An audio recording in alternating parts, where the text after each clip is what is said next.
अहमदपूर नगर परिषदेच्या कार्यालयासमोर ऊस वाहतूक करणाऱ्या डबल ट्रॉलीचे ट्रॅक्टर अचानक तोंड वर करून उभे झाल्याने थोड्या वेळासाठी वाहतूक कोंडी झाली होती। ट्रॅक्टरच्या पाठीमागे ऑइलचा कंटेनरही अडकून पडला। रस्त्याच्या मधोमध हा ट्रॅक्टर फणा काढून उभारल्याने बघ्यांची गर्दी झाली होती।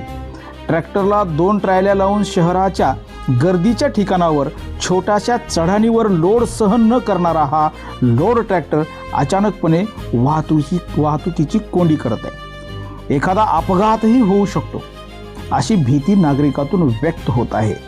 तर हा ट्रॅक्टर अशा प्रकारे अडकल्याने वाहतुकीची कोंडी झाली होती आणि या मधोमध उभारल्याने वाहनांना ये-जा करण्यासाठी अडचण होत होती। नगर परिषदेच्या कार्यालयासमोर हा ट्रॅक्टर अचानक थांबल्याने या ठिकाणी वाहतुकीची कोंडी झाली होती। अशाच नवनवीन बातम्या आणि अपडेट पाहण्यासाठी जय हिंद न्यूज चॅनलला सबस्क्राईब करा। पाहत रहा जय हिंद न्यूज मराठी।